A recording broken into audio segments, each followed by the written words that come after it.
প্রভু যীশু খ্রিস্টের মধুর নামে আরেকটি বার আপনাদের প্রত্যেক স্বাগত জানাই বাইবেলের আরেকটি নতুন বিষয় অধ্যয়নে, যা লেখা আছে লুক লিখিত সুসমাচার তার 10 অধ্যায়ে 25 থেকে 37 পদ। সর্বপ্রধান আজ্ঞা কি, এ বিষয়ে শিক্ষা। আর দেখো, একজন ব্যবস্থাবেদ্যা উঠিয়া তাহার পরীক্ষা করিয়া কহিল,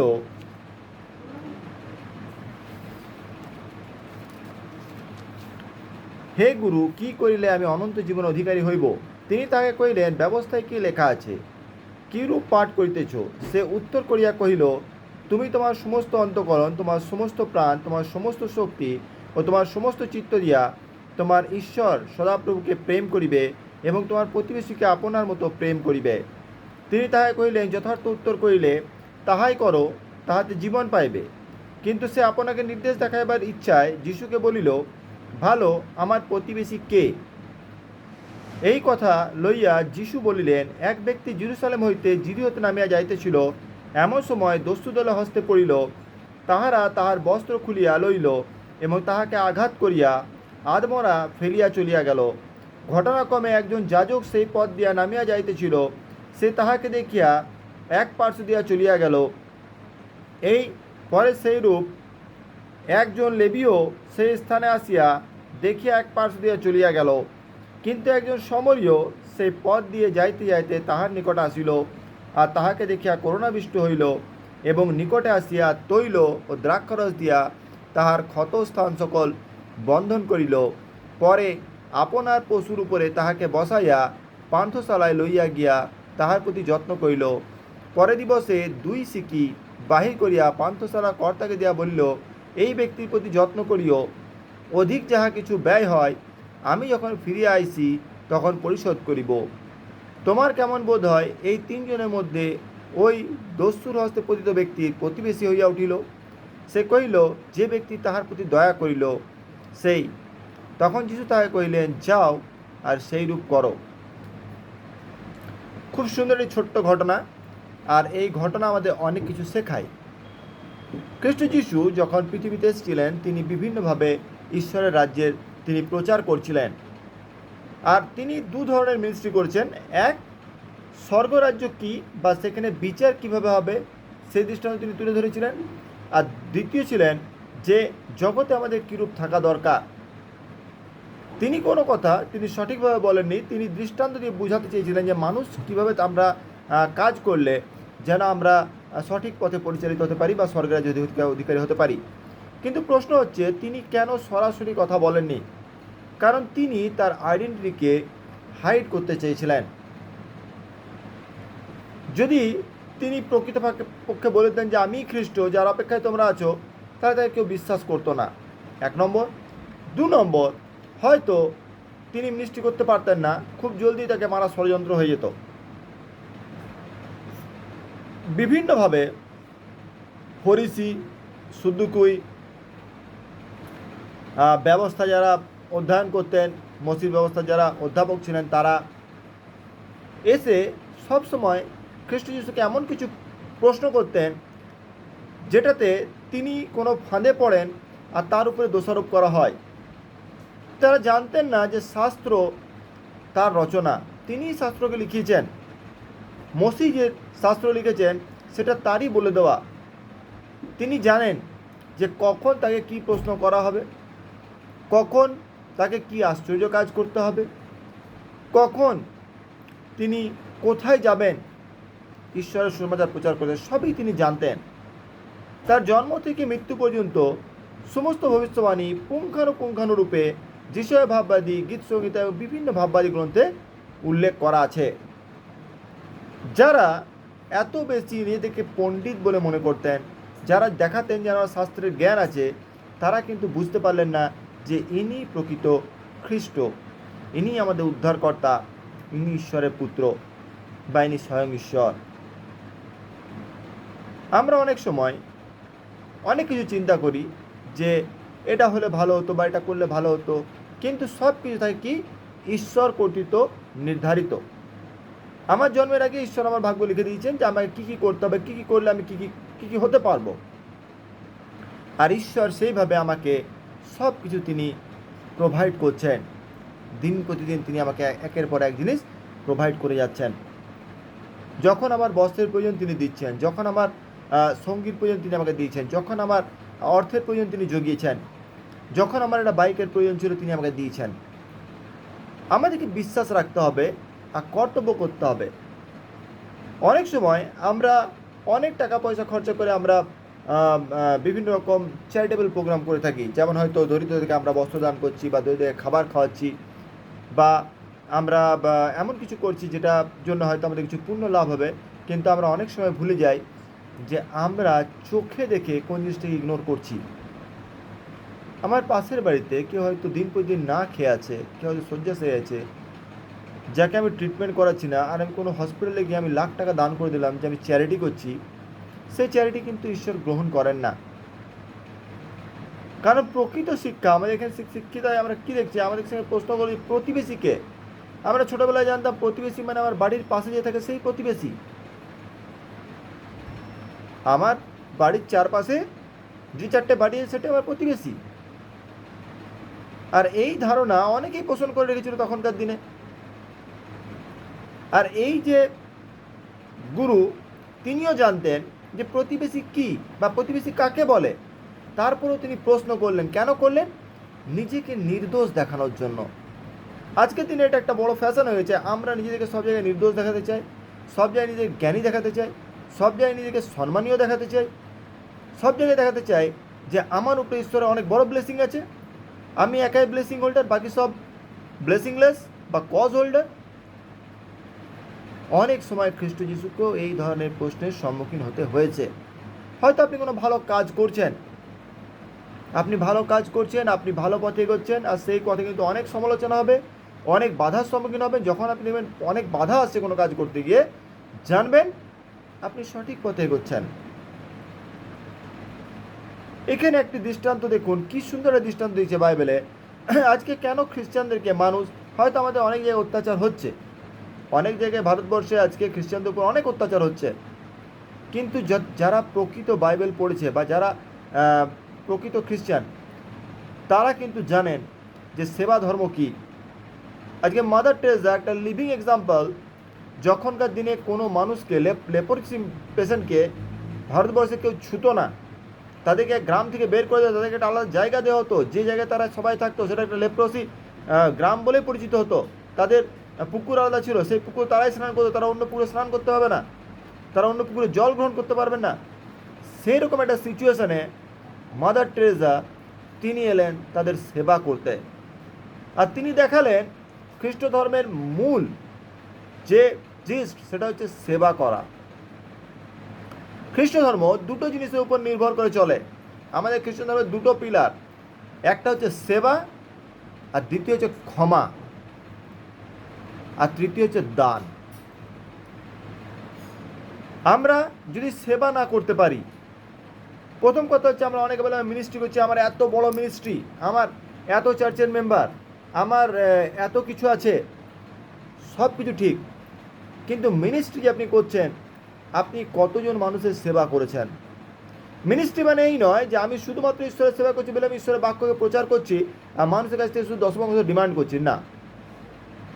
আপনার চার্চে কতগুলো মেয়ের বিয়ে আপনি দিতে পেরেছেন, যে আপনি জানেন যে এই মেয়েটি বিবাহ উপযুক্ত, অথচ এর বাবার সামর্থ্য নেই পাত্রস্থ করার বা বিয়ে দেওয়ার?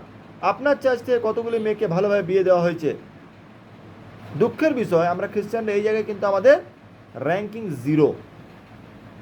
আমি এখনও পর্যন্ত আমার 24 বছর মিনিস্ট্রি আমার কমপ্লিট হয়ে গেছে, 25 বছর রানিং চলছে, আমি কিন্তু কখনোই দেখিনি যে কোনো চার্চ কোনো গরিবের বিয়েতে এগিয়ে এসছে আর তারা বিবাহ দিচ্ছে, যেটা পুরো ফান্ডিং চার্জ করছে।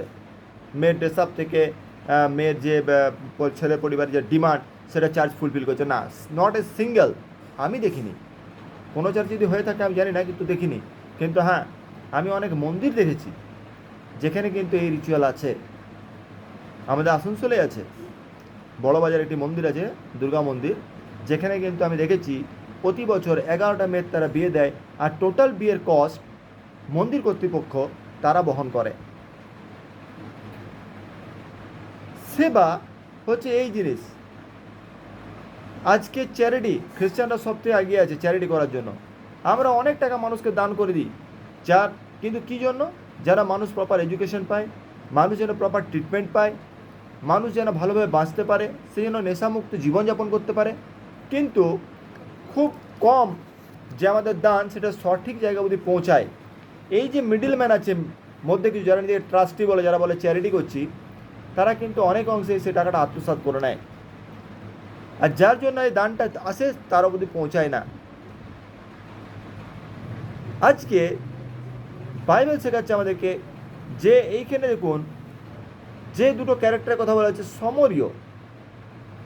সমরীয়দের সঙ্গে ইহুদিদের কোনো লেনদেন ছিল না। যদি আমরা সমরীয় নারীর ব্যাপার দেখি, তো সে যিশুকে বলছে আমি তোমায় কেমন করে জল দেবো, কারণ তোমাদের সঙ্গে আমাদের আচার ব্যবহার নেই।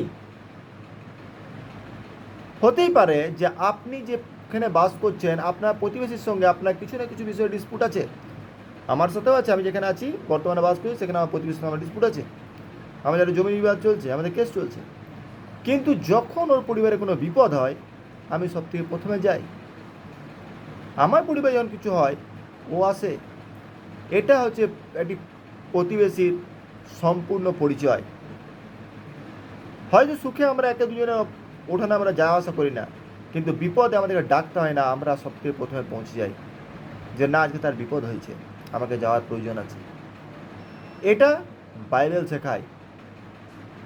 সেই ব্যক্তি যে সমরীয়, তিনি ব্যবসা ক্ষেত্রে কোথাও যাচ্ছেন, তিনি সেই ব্যক্তিকে চেনেন না যাকে দস্যুরা মেরে আধমরা করে ফেলে দিয়ে গেছেন, কিন্তু তথাপি তিনি মনে করলেন একজন মানুষের হেল্প করা আমার কর্তব্য।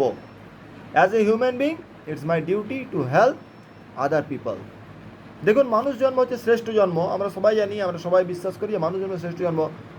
কেন শ্রেষ্ঠ জন্ম? তার কারণ হচ্ছে মানুষ একটি মানুষকে সম্পূর্ণরূপে হেল্প করতে পারে, যেটা কোনো জানোয়ার করতে পারে না। একটা কুকুর যদি অ্যাক্সিডেন্ট হয়ে পা ভেঙে পড়ে থাকে রাস্তায়, অন্য কুকুর তাকে কাঁধে তুলে নিয়ে যেতে পারে না বা তার সেবা যত্ন করতে পারে না। কিন্তু একটি মানুষের অ্যাক্সিডেন্ট হলে তাকে তুলে নিয়ে হসপিটাল যায় এবং তাকে সেবা শুশ্রূষা করে, আবার পুনরায় তাকে সম্পূর্ণ সুস্থতা প্রদান করতে পারে। এই গুণ শুধুমাত্র প্রকৃতি বা ঈশ্বর মানুষকে দিয়েছেন। মানুষকে এই জন্য মানুষ বানায়নি যে আমরা নিজেদের মধ্যে অহংকার, দর্প, আমাদের কার কত সম্পত্তি আছে, এইসব নিয়ে আমরা একটা অহংকারী জীবনযাপন করি। বিশ্বের অনেক বড় বড় মানুষ আমি দেখেছি, আমরা যেমন ফুটবলারকে আমি দেখেছি যিনি ভাঙা আইফোন নিয়ে ঘুরে বেড়াতেন, আর যার বছরের ইনকাম ছিল 500 কোটি টাকা।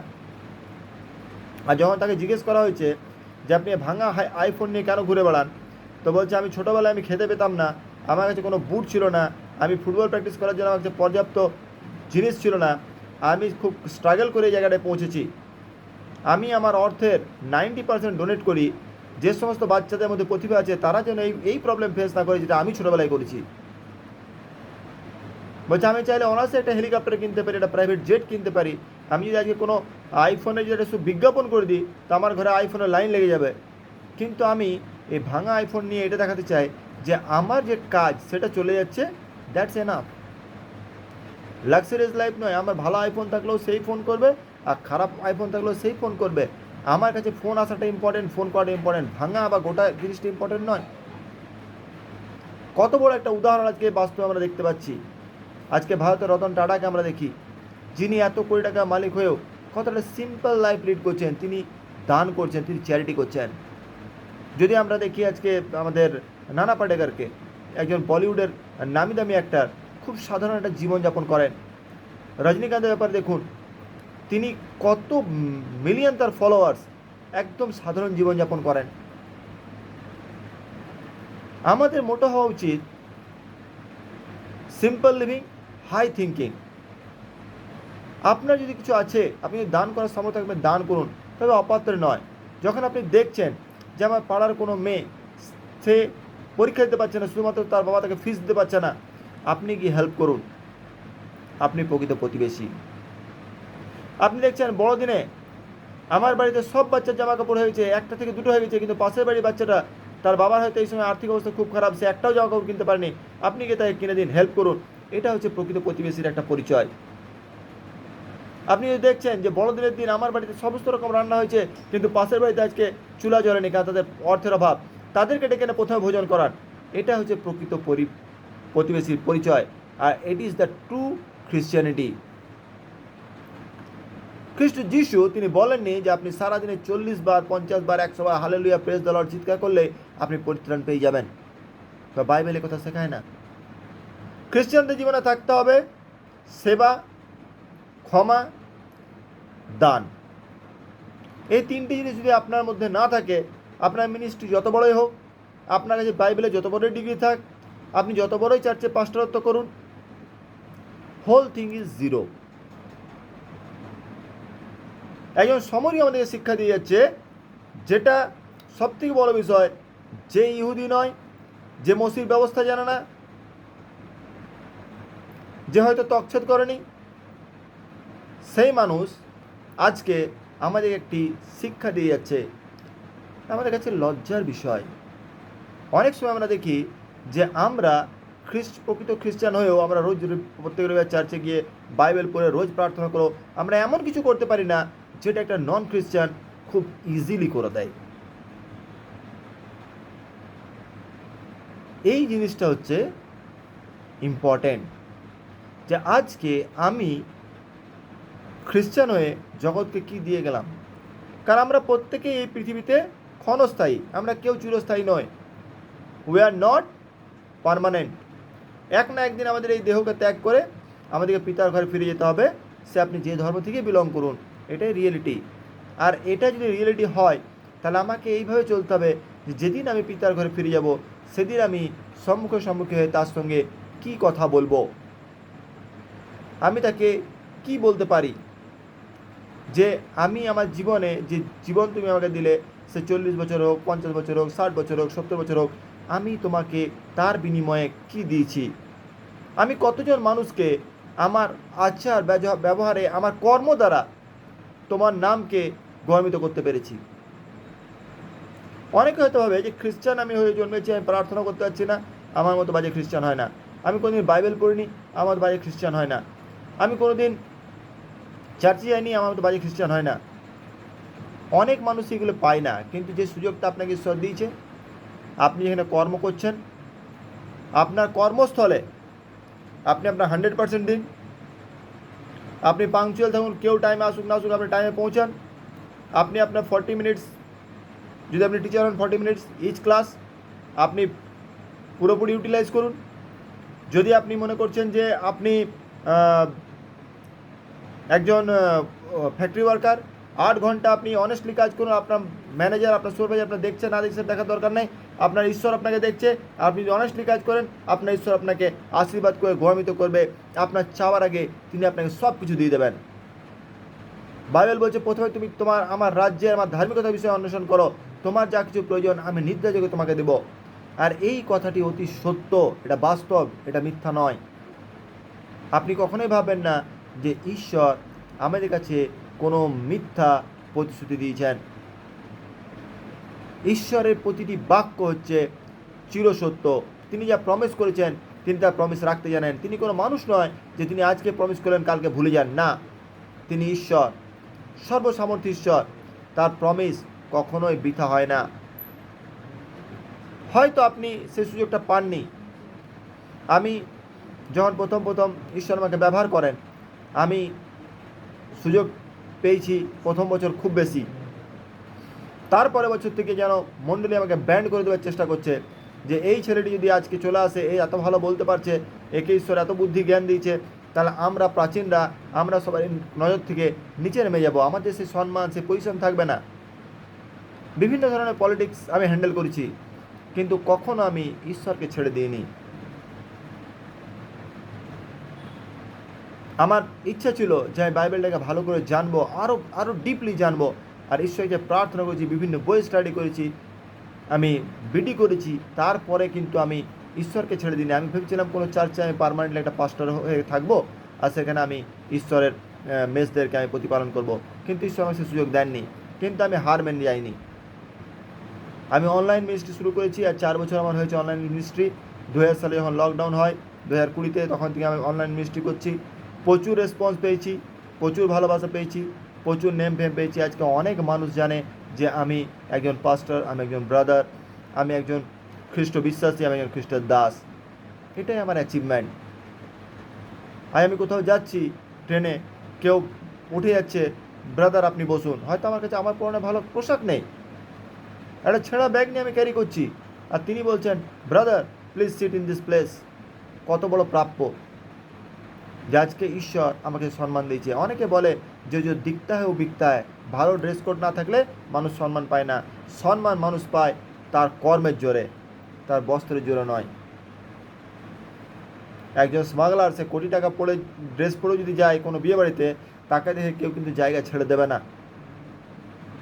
কিন্তু একজন কোনো স্কুলের প্রিন্সিপাল বা একজন আইএস অফিসার, তিনি যদি ছেঁড়া চটি পরেও যান, তো মানুষ তাকে স্যালুট করে বললেন স্যার আপনি আমার জায়গায় বসুন।